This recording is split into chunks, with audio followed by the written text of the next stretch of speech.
Alléluia. Un, deux. Voilà, gloire au Seigneur, hein, que le nom du Seigneur soit béni ce soir. Hein.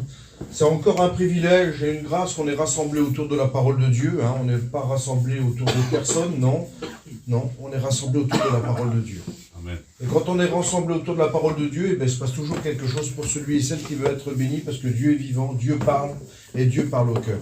Amen. Dieu est capable de remettre l'homme sur sa voie, malgré que l'homme, il a un petit peu rebouché chemin, hein, malgré que l'homme, il est pécheur, privé de la gloire de Dieu, il n'est pas sur la bonne route, mais la parole de Dieu est capable de le remettre sur la voie. Amen. Hein, que le nom du Seigneur soit béni. Et je voudrais tant qu'il vous bénisse ce soir. Je voudrais tant que tu ne repars pas de ce lieu sans être béni. Dieu est là, Dieu est parmi nous, il attend que ton cœur se rouvre, avec la parole de Dieu en accord pour déverser en toi la bénédiction. Hein, que le nom du Seigneur soit glorifié. Quand on lit dans la parole de Dieu, hein, on prend le livre de Luc, l'évangéliste, hein, Luc, hein, au commencement il dit ça, Luc c'était pas n'importe qui, c'était pas un homme pécheur qui allait pêcher sur le lac de Galilée, non, c'était pas un homme sans instruction, c'était pas un petit voyageur non plus, c'était un médecin. Et un médecin, il avait de la connaissance, il savait lire, il savait écrire, il savait comprendre un texte, il savait déchiffrer un texte. Et cet homme-là, il s'est converti à l'évangile, et il a marqué dans son livre, dans la première page, vous le lirez, dans le premier page du livre de Luc, il dit « J'ai voulu faire des recherches exactes sur le témoignage de Jésus-Christ. » Il dit « J'ai été voir celui qui l'ont vu et entendu. » Pas simplement entendu parler, non, qui ont vu de leurs yeux et qui ont entendu de leurs oreilles. Donc il a fait cette petite enquête. Et puis lui, il a marqué ça dans son livre, que je bénis le nom du Seigneur, au chapitre 9, au verset 52, il dit « Car le Fils de l'homme est venu non pas perdre les âmes des hommes, mais pour les sauver. » Si tu crois que dans les mains de Dieu, tu vas être perdu, eh ben, tu te trompes. Si tu crois que tu vas être dans la misère, tu te trompes. Si tu crois que tu vas être trompé, ben non, c'est pas comme ça. Dieu est venu sauver. Amen. Celui qui était perdu, alléluia. Amen. Et puis dans la parole de Dieu, vous savez, il y a un homme, je l'ai lu là, c'est un homme merveilleux, il s'appelle Salomon, hein, c'était un roi. La parole de Dieu nous désigne cet homme-là, il a possédé de tout ce que ses yeux ont désiré. C'est un homme qui connaissait Dieu, c'est un homme que son père David avait inculqué et qui lui avait donné un conseil, et dit tu vas construire la maison de Dieu, moi je ne peux pas le faire, je n'ai pas le droit, mais cet ouvrage est grand et considérable, ça ne sera pas facile, tu n'y arriveras pas, même que tu as beaucoup de monde, même que tu as beaucoup de richesses, tu n'y arriveras pas. Il faut que tu connais le Dieu de ton père, c'est-à-dire le Dieu de David. Et puis Salomon, il a continué, hein, il a commencé à réunir toutes les richesses d'Israël, hein, il a été prendre le bois, l'or, tout ce qu'il fallait pour cette construction, pour la maison de Dieu. Et puis d'un seul coup, vous savez ce qui s'est passé? C'est que cet homme-là, une fois que la maison a été faite, il a vu la gloire de Dieu se manifester. Il est dit dans la parole de Dieu qu'il avait réuni les anciens d'Israël, les sacrificateurs qui étaient là, hein, et puis la gloire de Dieu, il y a eu comme une nuée dans cette maison-là, hein, parce qu'il y avait l'arche de Dieu, et puis ils ont été bénis. Et puis cet homme-là, il a fait une dédicace dans la parole de Dieu. Et je voudrais vous la lire, c'est la prière de Salomon, c'est la dédicace pour la maison de Dieu, et puis je voudrais que c'est comme ça pour toi ce soir. Lui, il a fait que prier. Il n'a fait que prier, Salomon, que demander à Dieu. Jésus, il a dit, lui, regardez, je vais dire ce que Salomon a dit, et après, on va dire ce que Jésus a dit. Vous allez voir la différence. Et puis, Salomon, il a dit ça au verset chapitre 1 de Roi, au chapitre 8 et au verset 38. Si un homme, il parle, si un homme en particulier, un homme comme toi, qui n'a pas compris encore la parole de Dieu, un homme comme tous les hommes, un homme qui est pécheur, privé de la gloire de Dieu, comme moi j'étais avant, écoutez bien, si tout ton peuple, il parle de tout un grand nombre de peuples d'Israël, fait entendre des prières et des supplications, et que chacun reconnaisse la plaie de son cœur, et étend les mains vers cette maison, exauce-le. C'est-à-dire, si tu es capable ce soir-là de rentrer à l'intérieur de toi-même, parce qu'il y a un homme dans la parole de Dieu, hein, ça se trouve, on l'appelle l'homme qui détruit ses greniers, le riche insensé, qui veut en construire des plus grands. Lui, une fois qu'il a tout fait, c'était bien, mais il a parlé à son âme. Toi, ce soir, tu peux parler à ton âme. Si tu es un homme comme ça qui reconnaît la plaie de son cœur, eh bien dans la maison de Dieu ici, tu seras capable d'être béni. Je dis de la part du Seigneur. Parce que si Salomon a été capable de faire simplement une prière, de demander à Dieu, Jésus, lui, il a dit dans Matthieu 11, 28, il dit, celui qui vient à moi, celui qui est fatigué et chargé, il dit, moi, je lui donnerai du repos. Amen. Jésus, c'était la précision du salut. Lui, Salomon, il a fait une prière comme nous, comme Marcel, comme les frères, comme mes frères sont là. Hein, peut-être tout à l'heure, ils sont mis à part dans leur petit moment de communion avec Dieu. Seigneur, si mon garçon vient là ou ma fille vient là, bénis-la, ouvre son cœur. Et je crois que c'est la prière d'un chrétien, ça. Comme on l'a fait tout à l'heure. Bénis un tel là-bas, Seigneur. Bénis l'autre, Seigneur. Toi, le garçon là, il a besoin de ta grâce. Et bien, nous, on a fait comme Salomon.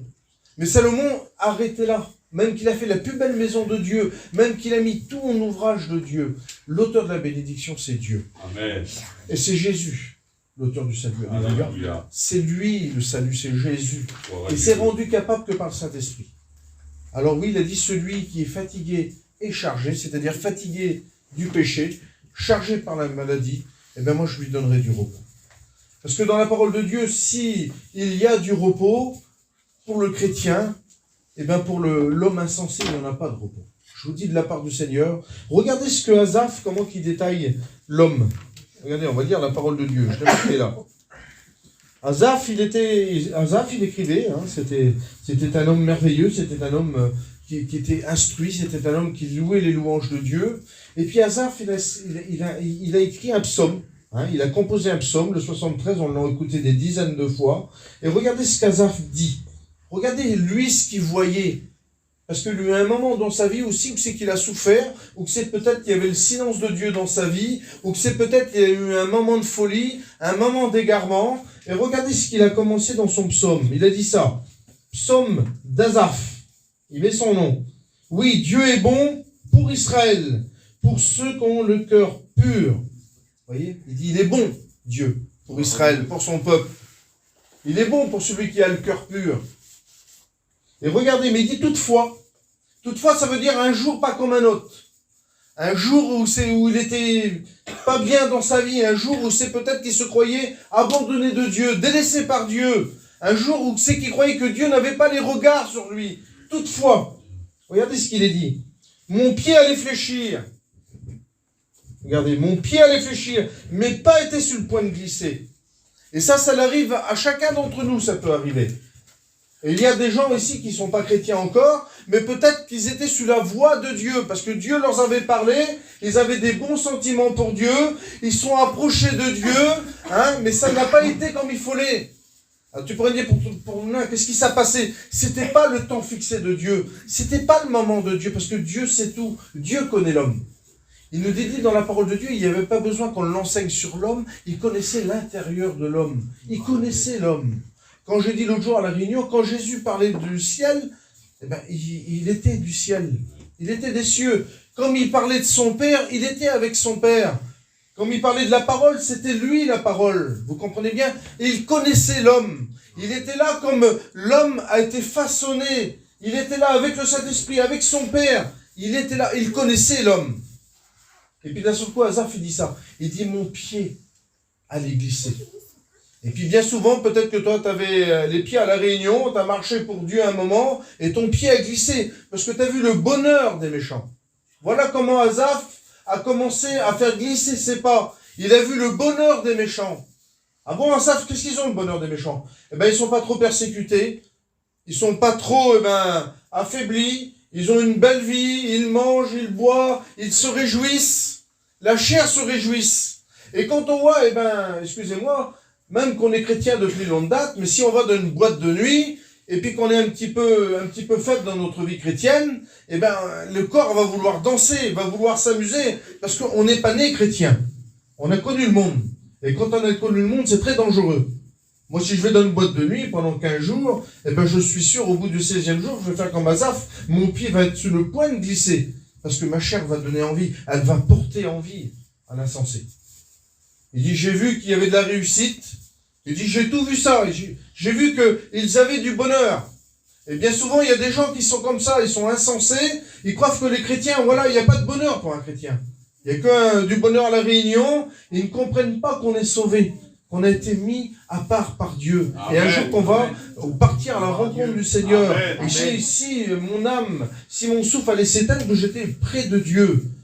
Mais il est dit à Asaph, là, dans le psaume, il est dit que les méchants, l'insensé, en une seconde, ils disparaissent. En une seconde, on ne les voit plus.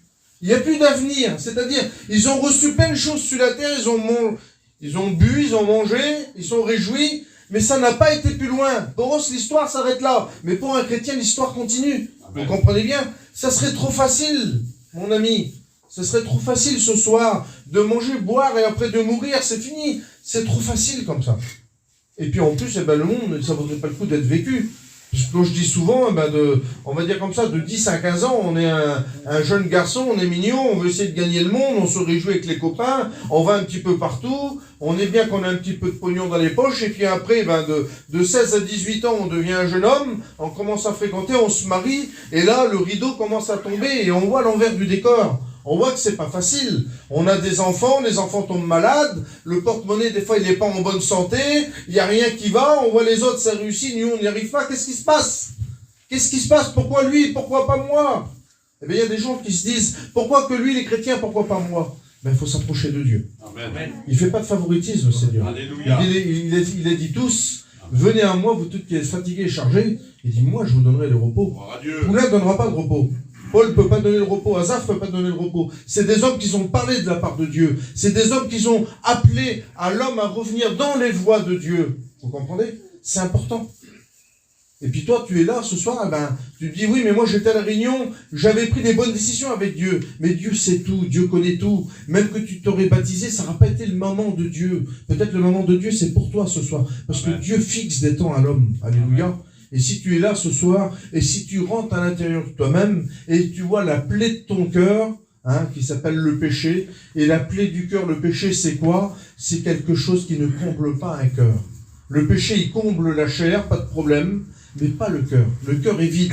C'est pour ça qu'un jour que nous, on était à la Réunion, comme mes frères et sœurs, on a été à la Réunion, et on a fait cette merveilleuse expérience que je voudrais que tu fasses ce soir. Seigneur, si tu es vivant, je suis là, moi. Amen. Change mon cœur, Seigneur. Et qu'est-ce que Dieu a fait? Il l'a changé. Il a tourné la page. Un cœur de pierre, il en a fait un cœur de chair. Et là, c'était le moment de Dieu.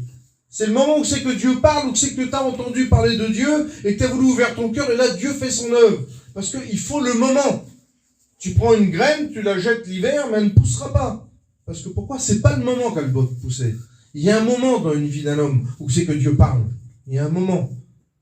Il faut saisir l'occasion. Je vous dis de la part du Seigneur.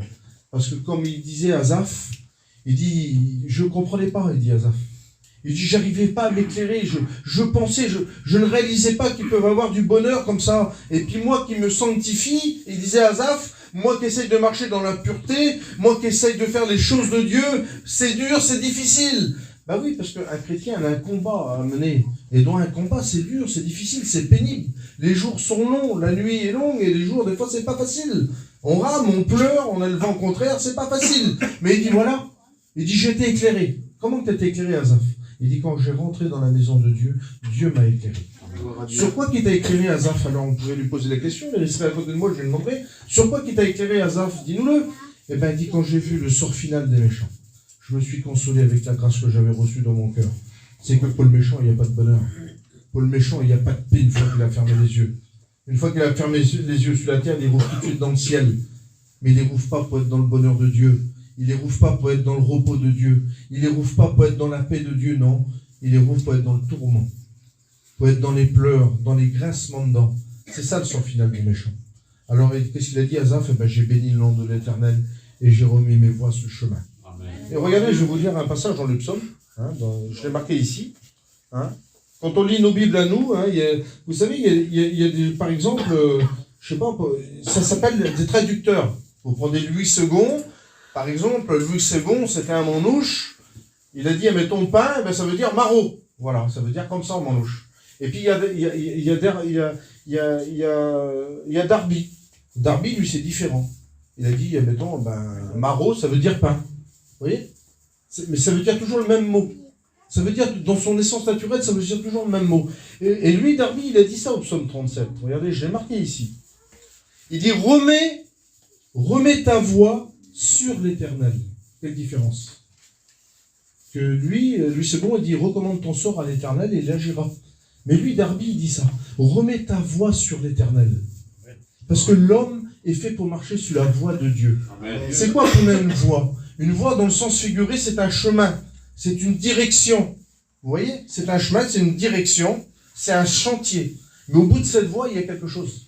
Quand on prend une route, quand on prend un chemin, quand on prend un petit chantier, ça débouche à quelque chose. C'est pas une voie sans issue. Pour l'homme qui n'a pas Dieu dans son cœur, c'est une voie sans issue. Mais pour celui qui accepte Dieu, c'est pas une voie sans issue. Au bout de la voie, là, au bout de la route, il y a la bénédiction.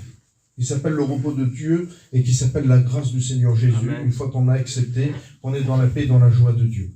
Il dit, remets ta voix regardez ce qu'il dit, remets ta voix sur l'Éternel, ça c'est bien, et confie-toi en lui. Alors je remets mes pieds sur Dieu, même avant je les ai loupés là, ils ont glissé mes pieds. Même j'ai voulu être chrétien dans le secret, même que j'ai demandé à Dieu, je sais pas moi, peut-être que tu as fait ça dans ton camion, en chinant, tu as écouté un cantique, tu as dit Seigneur, ça y est, je suis chrétien. Tu as essayé 8 jours, 10 jours, et le 11e jour, eh ben, le méchant, l'insensé est venu, et tu es parti, et puis voilà, tu as glissé. Et puis tu n'étais pas, on va dire, voilà, tu n'étais pas affermi, parce que pourquoi? Tu as voulu devenir chrétien. Mais c'est pas comme ça. Je vous le dis, il y a un temps fixé de Dieu. Et le temps fixé de Dieu, si tu entends sa voix, nous dit l'auteur aux Hébreux, n'endurcis pas ton cœur. Si tu entends Dieu parler dans ton cœur, parce que pour qu'un cœur ait touché, transpercé, il faut que la parole de Dieu est prêchée. Parce que tu peux dire, toi, en écoutant un cantique, c'est merveilleux. Si ton cœur est brisé dans le camion, il y a des dizaines de gens que ça leur est arrivé, ça. Et ils sont convertis. Et puis ils sont passés de la mort à la vie, des ténèbres à la lumière. C'est devenu des chrétiens, ils sont nés de nouveau en un instant, comme ça. Mais il y a des gens aussi qui ont voulu leur faire des expériences eux-mêmes. Ils ont voulu être chrétiens eux-mêmes. Et on ne se met pas chrétien. On ne se met pas chrétien. On devient chrétien. Amen. Mais pour devenir chrétien, il faut écouter la parole de Dieu. Parce que la parole de Dieu, elle nous encourage. Et elle nous montre l'état qu'on est dans un miroir. Et une fois qu'on a vu notre état, là, nous qui se croient beaux, qui se croient merveilleux, qui se croient mignons, qui se croient avoir la petite place vers Dieu là-bas sans rien faire, et bien d'un seul coup, quand on regarde dans le miroir et qu'on regarde notre état naturel, et ben je vous dis de la part du Seigneur, là, on remet notre voix sur l'Éternel. Parce que quand Dieu fait voir l'homme dans son miroir à lui, dans sa parole à lui, et ben c'est pas un beau dessin. C'est pas une belle personne. C'est pas quelque chose de beau à regarder. Parce que le péché n'est pas beau. Le péché, c'est vilain. Le péché, Dieu, on a en horreur. Personne n'a l'amour de Dieu, c'est pas possible. Dieu, c'est l'amour même. C'est l'essence même. Il dit, je suis l'amour. Il haït le péché. Alors imaginez-vous. Imaginez-vous l'homme qui n'a pas Dieu dans son cœur, aux yeux de Dieu, comment qu'il est. Mais il aime le pécheur, alléluia. Il aime sa créature. À quel point que ce soir, il désire te faire grâce. C'est pour ça que j'ai dit, Dieu connaissait tout. Dieu sait tout. Quand Jésus a marché parmi les hommes qu'il est né, eh ben, il a commencé son ministère à 30 ans. Et puis d'un seul coup, il y avait un homme, vous le connaissez, dans la parole de Dieu, il me revient comme ça à la tête, je vais le prêcher. Il est dans la piscine de Bethsaïda. C'est un homme qui nous dit, on ne sait pas l'âge qu'il a, mais on sait, ça fait depuis 38 années, tous les ans, on venait le déposer en dessous un portique, là. Il était dans son portique à lui, et puis comme l'ange, quand j'entends remuer l'eau, ben, du temps qu'il se déplace, il était toujours en retard. Tout le temps, tout le temps, tout le temps. Pourtant, il était dans un lieu merveilleux. Il était dans un lieu où c'est que la bénédiction tombait. Il était dans un lieu où c'est que ça s'appelle Maison de Miséricorde. C'était un nom merveilleux, un titre merveilleux. Mais pour lui, il n'y avait pas de miséricorde. Parce que personne ne lui tendait la main. Et toi, ce soir, peut-être, tu es comme ça. Mais Jésus, il sait tout, il connaît tout, le Seigneur. Amen. Jésus, cherchant depuis longtemps qu'il était malade, il va au-devant de lui. Et il lui dit, t'as personne pour te mettre dans l'eau? Ben, dis non. Et puis il est vrai devant Dieu, devant Jésus. Il dit non, je peux pas. Parce qu'il dit, quand je veux aller, quelqu'un prend ma place. Mais il ne sait pas, lui, à qui il parle, à qui il engage la conversation. Il ne sait pas que c'est Jésus qui fait le premier pas. Il ne sait pas que c'est Jésus qui demande. Il ne sait pas que c'est le maître de la vie, que c'est le Fils de Dieu qui est en face de lui. Il dit, dis-moi qui te parle. Il dit, moi, j'ai le pouvoir de te dire, ben, prends ton lit, lève-toi et marche. Et puis, vous savez, quand Jésus parlait, c'était une chose formidable. Vous savez, on honore des hommes qui ont un beau message, c'est merveilleux. Hein, ils ont l'Esprit de Dieu, ils prêchent avec l'Esprit de Dieu, c'est merveilleux. Mais imaginez-vous, Jésus aurait été là. Imaginez-vous, ben moi, Seigneur, je tomberais mort, moi. Je m'approcherais à ses pieds. C'est pour ça que dans la Bible, c'est marqué dans la parole de Dieu qu'il y avait une grande foule se réunissait autour de lui. Et quand il y avait une grande foule qui était autour de lui, il y avait un grand nombre de malades, de boiteux, de paralytiques, d'aveugles. Eh bien, ils venaient au pied de Jésus. Alléluia. C'est normal, comme il prêchait, il convainquait les cœurs, il brisait les cœurs, Seigneur. Puis son regard, c'était un regard d'amour. Et bien, quand il a dû regarder Jésus, moi je vois la scène devant moi, il est là, il est dans son portique depuis 38 ans qu'on vient de l'emmener. Jamais de bénédiction pour lui. Jésus lui dit, veux-tu être guéri? Ben oui. Et quand on y marche, il a pris son lit, et il est parti chez lui béni. Alléluia. C'est ce qu'il veut, parce que le Seigneur, il connaissait tout. C'était le temps où c'est qu'il fallait qu'il soit béni. Tu pourrais me dire, Pouna, mais pourquoi les années avant, il n'est pas venu? Non, parce qu'il y avait un temps fixé pour cet homme-là. Comme toi, ce soir, il y a un temps pour toi. Alléluia. Alors, si tu entends sa voix, n'endurcis pas ton cœur. Il connaît tout, le Seigneur, il sait tout. Il dit que c'est des paroles de grâce qui sortaient de sa bouche. Il dit, il n'y avait pas plus beau des fils d'hommes. Il n'y avait pas plus beau. Il n'y avait pas plus beau, il n'y avait pas meilleur que le Seigneur Jésus. Le Seigneur Jésus, il n'est pas méchant. Quand je l'ai dit tout à l'heure, Luc, il a écrit ça, il dit, car le Fils de l'homme est venu, non pour perdre les âmes. Il ne veut pas te perdre, le Seigneur. Il veut te sauver, alléluia. Amen, gloire à Dieu. Vous savez, dans la parole de Dieu, quand on regarde, il y a des milliards d'exemples. Il a parlé à Noé, il a dit à Noé, fais-toi une petite arche, mets ta famille à l'abri, tu essaieras d'inviter tout le tour autour de toi. Mais il y a des gens qui sont mis à rigoler un petit peu de Noé. Un petit peu comme nous, ils se rigolent un peu de nous. T'as vu, regarde la vie de lui, là. Et ceci et cela, regarde, il est beau le chrétien, ceci, c'est là. Mais le petit chrétien, il fait son arche. Même des fois, si le morceau de bois, il est mal pointé, le constructeur, il lui dit non, il faut le dépointer, il faut le refaire. Mais il remet son petit morceau de bois et il fait son petit arche. Parce que pourquoi? Il veut que sa petite famille monte dedans. Et puis, vous savez, c'est Noé. Il n'y avait pas grand-chose entre la bénédiction. Dehors, c'était le déluge. Et lui, il était dans un grand bateau. Et il y avait un morceau de bois qui séparait. C'était pas grand-chose, hein. Un morceau de bois. Et s'ils avaient passé ce petit morceau de bois, là, ils auraient été sauvés. La parole de Dieu nous dit qu'il n'y a que 8 personnes qui ont été sauvées. Pourtant, il a mis un temps inconsidérable pour construire cette arche. À quel point que Pierre l'appelle, hein, dans le 2e livre de Pierre, le prédicateur de justice. Il dit, si Dieu n'a pas épargné les anges, regardez ce qu'il dit Pierre, l'apôtre Pierre, celui qui marchait avec Jésus. Vous le lirez dans le 2e livre de Pierre. Il dit, si Dieu n'a pas épargné les gens qui ont péché, si Dieu n'a pas épargné l'ancien monde, il n'épargnera pas celui-là non plus. Je vous dis de la part du Seigneur. Parce que la parole de Dieu, elle est bien claire. Il est dit, quand Dieu a parlé à Noé, hein, au chapitre 6 de la Genèse, il dit que toute chair était corrompue devant Dieu. La voix de l'homme était corrompue par sa méchanceté. À tel point que Dieu a parlé à Noé. Il a dit, fais-toi un arche, mets-toi en sécurité. Parce que ça va être enlevé. Et puis si Pierre est capable de nous dire, Pierre c'est quand même un apôtre de l'agneau, c'est lui quand même qui marchait avec Jésus, c'est lui qui a été enseigné avec Jésus. Hein. C'est vrai, il a renié Jésus, il a suivi de loin Jésus. Mais il a été béni par Dieu, il est revenu dans son bon sens. Il a un moment de folie, un moment de peur dans sa vie, mais il a repris sa place et c'était un moyen de bénédiction de Dieu. Hein, on l'a entendu, l'ombre de Pierre guérissait les malades, c'était pas n'importe qui. S'il a mis le soin d'écrire dans son livre, il n'épargnera pas les anges, ni l'ancien monde. Ce monde-là, mon ami, il ne sera pas épargné non plus. Et Jésus, il a dit, ça viendra comment? Comme le temps de Noé.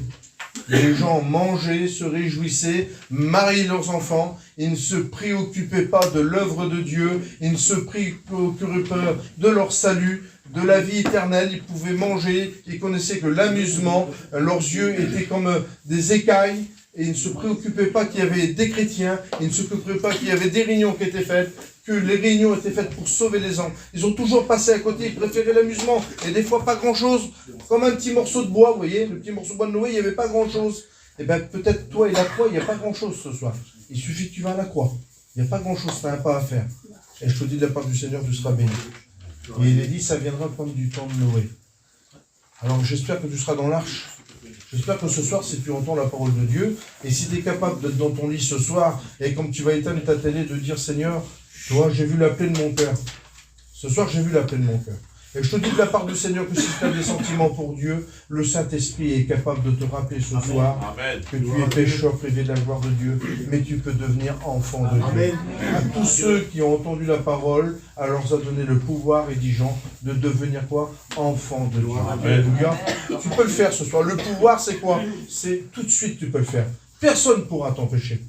Même pas le diable pourra t'empêcher.